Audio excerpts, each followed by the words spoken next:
जय हिंदू राष्ट्र।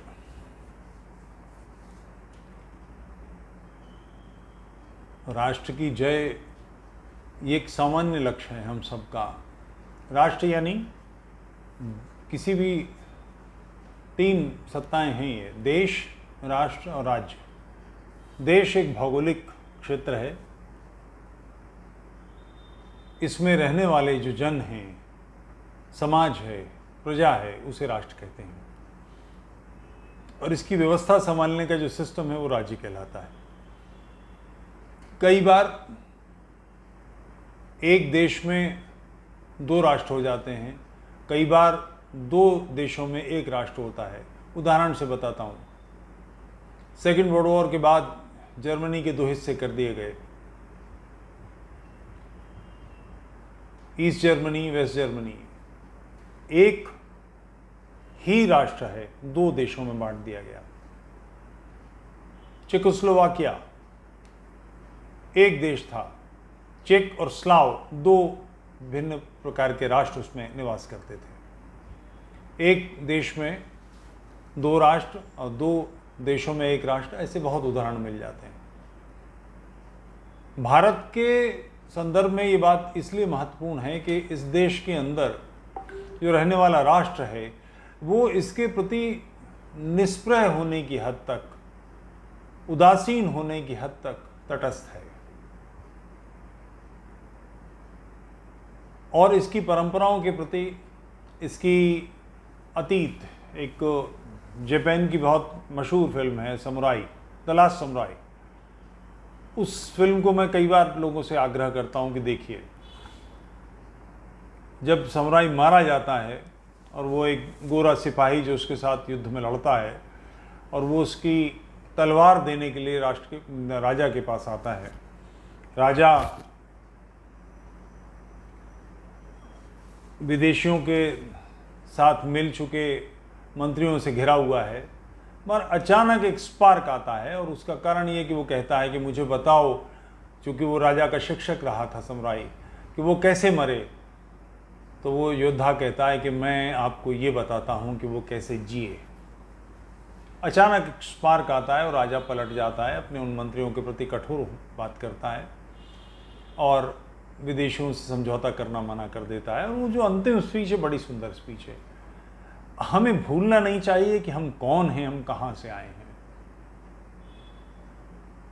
जीवन में व्यक्तिगत हित अहित, महत्वाकांक्षाएं, आवश्यकताएं, भूलें, चूकें, गलतियां, त्रुटियां हमें पथभ्रष्ट कर सकती हैं, मगर हमारा अंतिम लक्ष्य राष्ट्र के प्रति सजग रहना है। इतनी बात कहने की आवश्यकता इसलिए पड़ी कि रत्ना नसीरुद्दीन शाह थी वो रत्ना पाठक, मगर भारतीय परंपरा ये है कि विवाह के बाद स्त्री अपने पति का नाम लगाती है, इसलिए स्त्री को कहते हैं कि वो गोत्रहीन है। वो जल की तरह है, जिस पात्र में रखो उस पात्र का स्वरूप ले लेती है। गुजराती हैं, गुजराती प्रजा मांसाहारी नहीं है। ये तय है कि रत्ना शाह, रत्ना पाठक, रत्ना नसीरुद्दीन शाह बनने के बाद अपने खान पान, अपने आचार व्यवहार में इस्लाम के निकट हो गई होंगी। जिस प्रकार की व्यवस्था गुजरात के समाज की, उससे दूर हो गई होंगी। होना पड़ेगा। आप जिसके साथ जीवन गुजारते हैं, जिसके साथ आपके अंतरंग आत्मीय संबंध हैं, आप जिसके साथ संतान उत्पत्ति करते हैं, उसके संस्कार आपको लेने ही पड़ेंगे। तो रत्ना नसीरुद्दीन शाह ने करवा चौथ पर कटाक्ष किया है, और कटाक्ष भी ऐसा, ये बेसिकली वामपंथी बदमाशी है। वामपंथ सारी दुनिया में प्रबल नहीं हो पा रहा है। जहाँ उसके हाथ में डंडा है, जहाँ वो आतंकी स्वरूप उसके हाथ में है, जहाँ डोमिनेट कर सकता है, दूसरे को दबोच सकता है, वहाँ तो वामपंथ प्रबल है, मगर वैचारिक पृष्ठभूमि बिल्कुल खाली हो चुकी है। कोई चीन को वामपंथी देश नहीं कह सकता, रूस को वामपंथी देश नहीं कह सकता, बाकी सब ढह चुके। मौका मिलते ही सेकेंड वर्ल्ड वॉर के बाद बहुत सारे इलाके, पोलैंड, हंगरी वगैरह, चेकोस्लोवाकिया, ये सब रूस ने दबोच लिए थे। मौका मिलते ही सब टूट टूट के अलग हो गए, सब स्वतंत्र हो गए। वामपंथ क्यों सफल नहीं हो पा रहा? कि वो जिस चिंतन की बात करता है वो चिंतन सामान्य समाज में नहीं है, और उसके आड़े परिवार आता है। तो परिवार को तोड़ दिया जाए, इसके लिए वामपंथी बहुत सजग रूप से काम कर रहे हैं। स्त्रीवाद, महिलावाद, नारी मुक्ति, लेस्बियनिज्म, गेइज्म, ये सारे फैमिली तोड़ने के उपाय हैं, परिवार तोड़ देने के उपाय हैं। लगातार वो इस पर काम कर रहे हैं, और इसका परिणाम है कि समाज बिखर रहा है। समाज की जो मूल इकाई है वो परिवार है। ये परिवार फैल कर ही राष्ट्र बनता है। तो इस राष्ट्र को तोड़ना है तो इसकी जो मूल इकाई परिवार है से तोड़ो। इस काम में वो लोग लगे हुए हैं, जमकर सारे में काम कर रहे हैं। तो ये जो संस्कार परिवार बनाते हैं, करवा चौथ यानी क्या? अपने पति के जीवन की, सुखद जीवन की, लंबे जीवन की, दीर्घायु की कामना करके स्त्रियां व्रत रखती हैं, उसके विरोध में बात कर रही हैं। मगर एक मजेदार चीज है कि जिस समाज में वो गई हैं, नसरुद्दीन शाह जिनसे उन्होंने विवाह किया है, उनकी परंपराओं के बारे में वो कुछ नहीं बोलती। उन्होंने विमान शाह, इमाद शाह नाम से 2 संतानें उत्पन्न की हैं, जिनके बारे में उनके पति नसरुद्दीन शाह कहते हैं कि हमने अपने बच्चों को अरबी पढ़ाई है, जिससे प्रोनाउंसिएशन ठीक होता है। उर्दू का प्रोनाउंसिएशन अरबी के प्रोनाउंसिएशन से ज़मीन आसमान के रूप में इतनी भिन्नता है। ये 2 साउंड हैं, हे और ऐन को बोलने की, अरबी की। अरबी की साउंड उर्दू से बहुत भिन्न है। उन्होंने अरबी क्यों पढ़ाई है? रसूल की ज़बान है, दीन की ज़बान है, कुरान की ज़बान है। उसी रसूल की ज़बान, दीन की ज़बान, कुरान की ज़बान की एक आयत पढ़ना चाहूँगा। सूरा अल-बकरा यानी सेकंड सूरा, उसकी 228वीं आयत। उन स्त्रियों के भी सामान्य नियम के अनुसार, मैं उसका अंश पढ़ रहा हूँ, वैसे ही अधिकार हैं जैसे कि स्वयं उन पर हैं। हाँ, पुरुषों को उन पर एक दर्जा प्राप्त है, यानी पुरुष औरत से पे सबकत रखता है, ऊंचा रखता है, उससे बड़ा है। आपके मुंह में दही जम जाता है, जबान बिल्ली ले जाती है, इस पे आप कुछ नहीं कहती। स्त्री पुरुष बराबर नहीं है। 2 औरतों की गवाही एक पुरुष के बराबर है, कुरान की आयत है। इस पर आपको कुछ नहीं सूझता? ये भी पढ़ के सुनाता हूं। सूरा अल-बकरा की 282वीं आयत है। और अपने पुरुषों में से 2 गवाहों की गवाही कर लो, और यदि 2 पुरुष ना हो तो 1 पुरुष और 2 स्त्रियां जिन्हें तुम गवाह होने के लिए पसंद करो। 1 स्त्री आधी गवाही है। 3 तलाक पर कभी न आप रत्ना नसरुद्दीन, ना नसरुद्दीन शाह, ना जावेद अख्तर, किसी के मुंह से कभी कुछ नहीं सुना। शबाना आज़मी ने कभी कुछ नहीं कहा, कैफी आज़मी ने कभी कुछ नहीं कहा, अली सरदार जाफरी ने कभी कुछ नहीं कहा। ये जो घोर वामपंथी बनते हैं, इनमें से किसी को भी इस्लाम की कमियों पर बोलते नहीं देखा गया। ऐसा क्यों है? इस्लाम क्या परफेक्ट है? और हलाला सूरा अल-बकरा की 230वीं आयत। तो यदि उसे तलाक दे दे तो फिर उसके लिए वो स्त्री जायज़ नहीं जब तक कि किसी दूसरे पति से विवाह न कर ले। फिर यदि वो उसे तलाक दे दे तो फिर इन दोनों के लिए एक दूसरे की ओर पलट आने में कोई दोष ना होगा। इसका मतलब किसी शख्स ने नाराज़ होकर शराब पी के किसी और वजह से अपनी बीवी को तलाक दे दिया। अब उसके मन में आया कि उससे गलती हो गई, गुस्सा उतरा या नशा उतरा है, जो भी बात हुई, वो अपनी पत्नी के साथ। तो फिर इसकी व्यवस्था क्या है? सामान्य सभ्य समाज में तो ये कि भाई उससे शादी कर लो,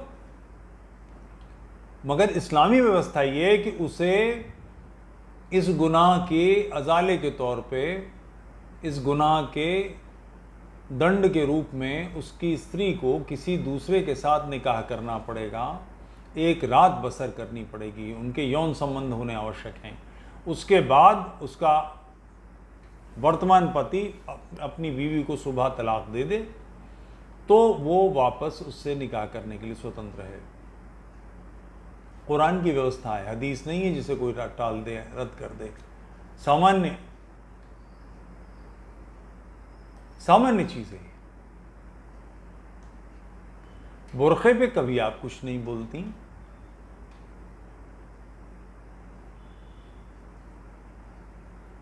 कारण क्या है इसका? आपको किसी प्रकार का भय है? नसरुद्दीन शाह से, इमाद से, विवान से, उस ग्रुप से जिसमें आप रहती हैं? आप बहुत अच्छी कलाकार हैं, इसमें दो राय नहीं है, मगर आप एक व्यक्ति के नाते, एक स्त्री के नाते अपने अधिकारों से क्षीण हो रही हैं, कमज़ोर पड़ रही हैं।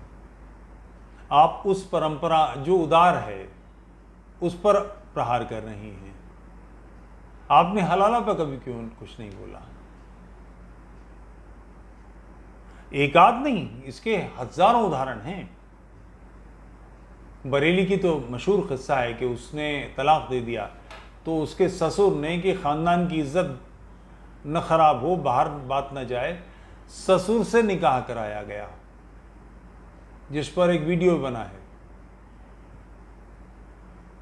फिर वो ससुर ने निकाह तलाक देने से इनकार कर दिया। कुछ दिन उसने अपनी बहू के साथ में रहना पसंद किया, उनके यौन व्यवहार होते रहे। उसके बाद एक दिन उसने, उसके शौहर ने बाध्य किया तो उसने तलाक दे दिया। उसके बाद फिर कोई ये घटना हुई तो उसका इस बार अपने देवर के साथ हलाला कराया गया। इन स्त्रियों की मानसिक दशा, इनकी दास्ता, इनके दुर्भाग्य पर कभी आपको आंसू नहीं आते। आपको करवा चौथ दिखाई देती है जिसमें एक दिन भूखा रहना पड़ता है, निर्जला एकादशी जैसा है कि सुबह से शाम तक आप जल नहीं लेते, चंद्रमा देखकर ही आप ऐसा करते हैं कि उस अपने पति को दर्शन करके और उसके बाद जल लेते हैं। कष्टदायक है ये, मगर सारे जीवन एक आतंक, 3 तलाक, मैंने तुझे तलाक दी, तलाक दी, तलाक दी, ये कह दिया तो उसका जीवन हमेशा के लिए नरक हो गया। आपको उस पर कोई दर्द नहीं होता और उसके बाद वो लौटना चाहे तो हलाले की व्यवस्था की जाती है।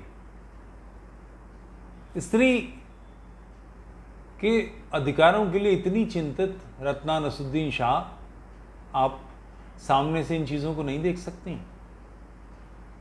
और उसका कारण है मोहम्मद का जो आखिरी खुतबा है कि आज से तुम्हारा दीन तुम पर मुकम्मल हुआ, आज से तुम्हारा मज़हब आज पूरा कर दिया गया। तो अब आप कोई बदलाव चाहेंगे तो उस खुतबे के खिलाफ बात जाती है। ऐसा नहीं कि बदलाव नहीं हुआ है, 3 तलाक बहुत से देशों में वर्जित हो गया है, आप नहीं दे सकते कानूनी तौर पे। उसके खिलाफ इस्लामी देश खड़े हुए, ये गलत बात है। सऊदी अरब में एक बड़े बदलाव की बयार बह रही है। अरब कंट्रीज, सऊदी अरब में, मक्का में, जद्दा में, जहाँ मक्का स्थित है, कोई भी गैर मुस्लिम नहीं जा सकता था। अभी एक बड़ा कंसर्ट हुआ है वहाँ के युवराज ने, और उसका कारण है कि पेट्रोल डीजल उतार पर आ रहा है, आखिरी बुलबुला है ये। लोगों ने महसूस कर लिया, एक तो ग्लोबल वार्मिंग हो रही है, फिर दूसरे पेट्रोल डीजल की कीमत इतनी बढ़ गई हैं कि अब ग्रीन एनर्जी की तरफ दुनिया जा रही है। 5, 7, 10 साल की बात है। उसके बाद क्या होगा? ये जो अथाह पैसे कमाए हैं, अय्याशियाँ की हैं, सऊदी अरब के शेखों के एक एक के 80-80, 90-90, 100-100 बच्चे हैं, 10-20 बीवियाँ हैं, वो 4 औरत वाला मामला नहीं है, ढेरों हैं, उससे बाहर आ रहे हैं। तो उन्हें अपने देश को कुवैत की तरह बनाना है, दुबई की तरह बनाना है, तो उन्होंने तब्दीलियाँ की हैं, सारी दुनिया के लिए अपने रास्ते खोले हैं। इस रास्ते के खोलने के आड़े कौन सी चीज़ थी? इस्लाम का मूल चिंतन, जो सारी दुनिया को काफिर और अपने आप को सही मानता है कि हम सही हैं, बाकी सब काफिर हैं और वाजिबुल क़त्ल हैं। 14% कुरान है, 70% हदीस है और 16% सीरत है। 70% हदीस को तो उन्होंने आउटराइटली रद्द कर दिया कि मोहम्मद के 200-250 बरस बाद लिखी गई हैं, गलत हैं। सीरत भी 150-200 साल बाद लिखी गई, वो भी गलत है। कुरान की आयतों के बारे में भी उन्होंने कहा है कि इसकी वर्तमान के परिप्रेक्ष्य में व्याख्या होगी। सऊदी अरब, इस्लाम का मूल देश, अपने आप को बदल रहा है, दीन को बदल रहा है, तब्दीलियां कर रहा है। वो बयार, वो लहर आपको नहीं छूती रत्ना नसरुद्दीन शाह। आपके जहन में ये बातें नहीं आती कि जिन चीज़ों को वो रद्द कर रहे हैं उन चीज़ों को आप स्वीकार कैसे कर सकते हैं। मगर आपको एक बंधी हुई गाय जो सीधी है वो मिल गई है, उस पर आप लात बरसा रहे हैं, उसको मार रहे हैं। आपने विवाह किया नसरुद्दीन शाह से, आपके ईश्वर ने बेटी नहीं दी है। नसरुद्दीन शाह के परिवार की भतीजी भांजी किसी हिंदू से विवाह करे ना तो कितना बड़ा हंगामा खड़ा होगा, इसका आपको एहसास होगा। आपने जब मुसलमान से शादी की तो कुछ चेमे गोई किसी ने की होगी, मगर आपके तलवार लेकर कोई नहीं आया कि गला काट देंगे हमारे घर की लड़की मुसलमान से शादी कर रही है। ऐसा किसी ने नहीं किया। कोई मुसलमान लड़की किसी हिंदू से शादी करे तो उसकी जान की आफत लाले पड़ जाते हैं, आफत आ जाती है। तो जो सहजता से, सरलता से, सामान्य रूप से ढेरों बदलाव करते हुए सभ्य समाज के अग्रणी फ्लैगशिप है धर्म, उसमें आपको कमी दिख रही है, उसकी परंपराओं में खराबियां दिख रही हैं। और जो 1500 वर्ष से जिसमें कोई बदलाव नहीं आया, लगातार वही पुराना चिंतन, वही दकियानूसी बातें। मुझे याद पड़ता है एक मुशायरे में जावेद अख्तर और साहब के साथ हमारी मुलाकात हुई थी, तो जावेद वहाँ प्रेस को बता रहे थे कुरान का जब पहली बार उर्दू में तर्जुमा हुआ तो मौलाना लोगों ने इसे कुफ्र बताया। मतलब कुरान के उर्दू तर्जुमे को वो बड़ा इनकलाबी काम बता रहे थे। कुरान सामान्य भाषा में आ जाए ये समाज के लिए बड़ा हितकारी कार्य था। उनकी दृष्टि में वो इसी तरह से पेश कर रहे थे। 3 तलाक उन्हें न दिखाई दिया, हलाला न दिखाई दिया, बुर्का नहीं दिखाई दिया, आदमी की सबकत नहीं दिखाई दी, पुरुष का प्रभुत्व, स्त्री की आधी गवाही ये नहीं दिखाई दी।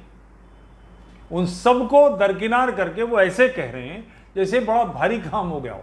हुआ भी है हम जैसे लोगों के लिए, क्योंकि आज से 50 साल पहले कोई भी कुछ कहता था, हदीस पढ़ा दी जाती थी। हदीस है कि मोहम्मद जब निकलते थे तो मक्का में एक औरत उन पर कूड़ा फेंक देती थी, रोज का काम था। एक दिन निकले कूड़ा नहीं गिरा, दूसरे दिन निकले तो फिर कूड़ा नहीं फेंका, तीसरे दिन निकले तो कूड़ा नहीं गिरा, तो वो उसके घर में गए पूछने के लिए कि क्या बात है, बीमार हो।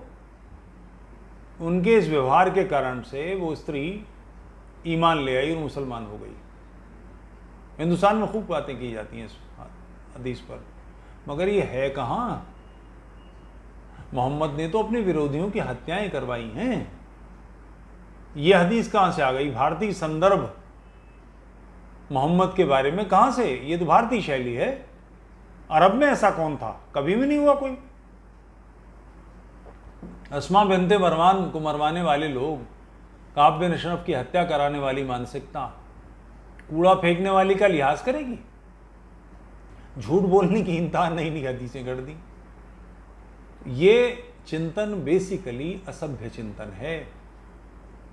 उस असभ्य चिंतन में आप सम्मिलित हुई हैं, फिर भी आप सभ्यता की ओर, शिष्टता की ओर जहाँ से आप आई हैं वहाँ ढेलेबाजी कर रही हैं। अंधकार से प्रकाश की यात्रा होती है, तमसो मां ज्योतिर्गमय। आपने ज्योति से अंधकार की यात्रा की है और ज्योति को कीचड़ बता रही हैं, अंधकार बता रही हैं। बहुत ख़राब चीज़ है। मैं अपेक्षा करता हूँ और आशा करता हूँ कि ये वीडियो आप तक कहीं से घूम फिर के पहुँचेगा। आपको पता लगना चाहिए कि आप क्या बोल रहे हैं। यूट्यूब चैनल तुफैल चतुर्वेदी को लाइक कीजिए, सब्सक्राइब कीजिए, सपोर्ट कीजिए, मेंबरशिप लीजिए। जय हिंद राष्ट्र।